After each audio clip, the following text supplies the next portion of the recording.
Hey everyone, welcome to another Espresso. I want to talk about a lot of interesting posts around at the moment, and this is on the work from home vibe.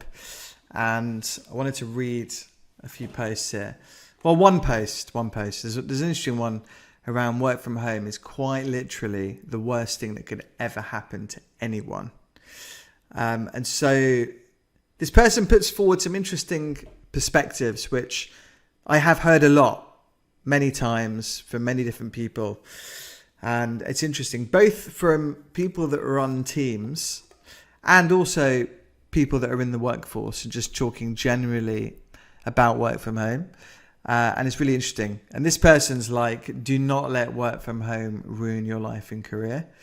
And they put forward the perspective that it can ruin your career completely. Not visible in the workplace, not improving your work-related skills, not learning from senior people if you're younger in your career, earlier on in your career. You're not learning how to navigate and operate within a company. Basically, your value to a business has completely stalled. You're never going to get promoted. Your job has become nothing more than hourly output per pound equation. And this might suit you if you're in the later part of your career and you want a bit better work-life balance. But if you're in your 20s and 30s, work from home is literally the absolute death of your career. It can be absolutely devastating for your personal development as a human being. You're not going to spend time around people. You'll lose the ability to connect and interact with people and to learn from them. It will cause you to be increasingly isolated and introvert, and this person says probably gain weight because you're not moving around so much. So good for the pharmaceutical companies who want to sell you all kind of weight loss drugs and antidepressants, but it's terrible for you as an individual. Wow, that's crazy stuff right there. And some of it's probably true, some of it probably not. I think it depends. There are some companies where there's an extreme, right? There's somewhere you need to go in, there's some where they're fully remote, and there's a whole raft in between. And so I think, that perspective that I shared is clearly like quite extreme. But if you look at each bit, I think the learning's interesting. And I've heard this from a lot of younger folks and also managers that are trying to develop their team. When they're not seeing them in person, people struggle with the learning. It's a challenge for sure. Like when you're with someone, for me, like early on in my career, I learned so much from sitting and listening to someone, like just sitting next to them, going to meetings with someone, learning how to behave, how to interact in a business scenario, like learning how to work. It's different. It's really different at home, right? When you're sitting at home, your boss is somewhere else. It's much more challenging. You're not like learning what to do or what not to do in some cases, right?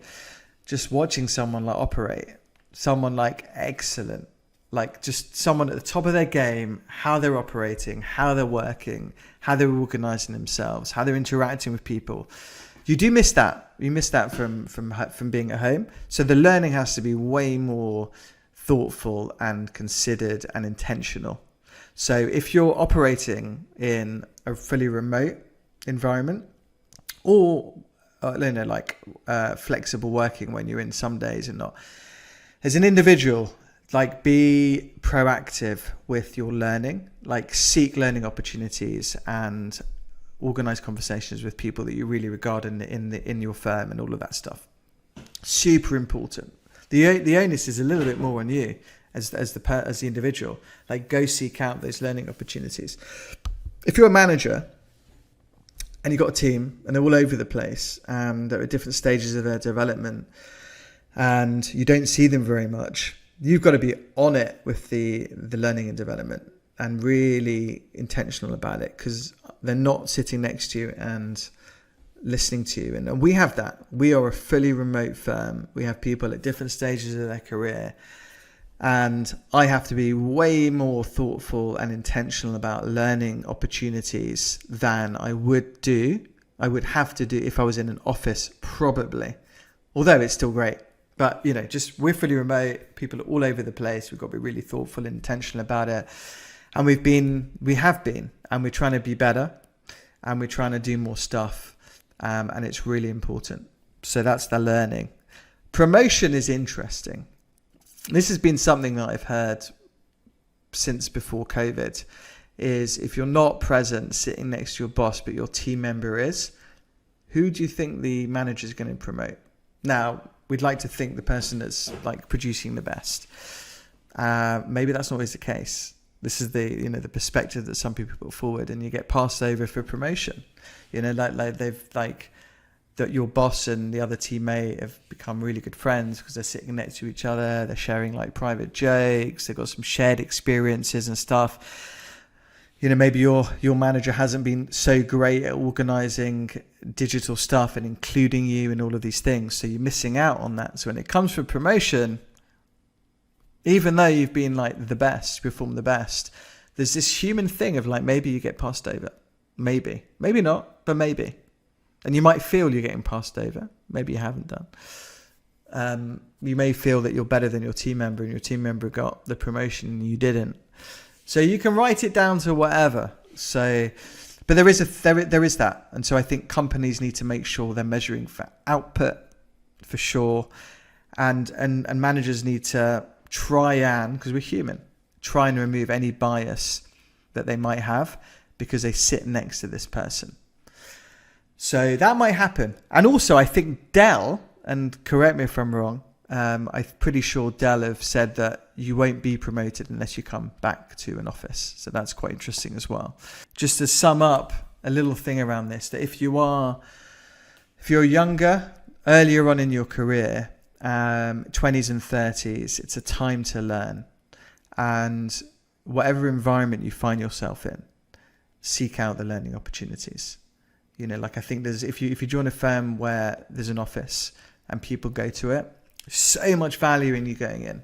Really is. I think so much value, as long as your teammates are going in and your manager's going in. You just collect experience, learn. Incredible. That's what I did early on in my career. It was brilliant. I learned how to work. I learned what to do, what not to do. I tried to mirror the behavior of the successful folks and incorporate it into my game and keep going and evolving and things like that. But if you're in a fully remote, other extreme, if you're a fully remote vibe, then again, there's people in your firm. It's digital. It's different. You need to be more thoughtful and intentional about the learning, and go hard on that. Arrange regular catch-ups with the people in your organization that you look up to. Look for internal mentors, look for external mentors, speak to your team leader regularly, etc., like peers. Really, really build those interactions. Although they're not like in person, they're virtual in person, and it's still good. And you should try and do it as much as you can. Don't just sit back at home, no interaction. You're going to miss out on stuff. So you need to be really intentional and proactive, and you need to get all in on that. It's really important. So that's what I would do. There's many different companies that are arriving at many different things. Some people like fully remote. Some people like flexible. Some people like going in. Businesses ultimately are going to be doing what's right for them. People are going to choose whether they want to be in that environment or not. There's a lot of folks that are not happy about being pulled back into an office for whatever reason. There was a study done by LinkedIn and Microsoft recently. In the US, it was like 80-something% of people want to move jobs right now. One of the reasons was this work-life integration. Globally, it's like 45%. So there's a thing, people are really thinking about what's best for them. So if you want to do well in your career and you want to progress up the tree, love a crab career, you never know. Many paths to where you might want to get to. But there's many aspects, right? So it's there's money, there's your energy, there's your time, there's many aspects that go into building a successful life and career, whatever that means for you. So either way, Go all in. Go really hard. Put the work in wherever you are, whether you're going in, whether you're working from home, whether it's mixture, whether it's fully remote, whatever it is. Take ownership, be the CEO of your career, have great people around you, seek out learning opportunities wherever they might come from, and go hard. Go really hard, and you'll move in the direction you want to move in. And yeah, that's what I would say. So to this person that wrote that thing, yeah, like I think there's no one size fits all. I think there's probably good things and bad things with all the different working scenarios. But I think as an individual, you can do things that are in your circle of control, which is find the environment that works for you. Go seek it out. And then go hard.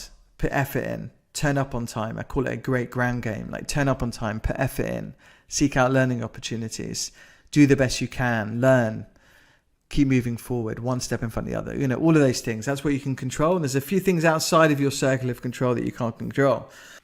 But do what you can. Do what you can. It's important. And I hope that helps. Love to hear your thoughts and comments. Please follow us on all of the platforms. The Recruitment Show on Spotify, Apple Podcasts, all of that stuff. And share your thoughts.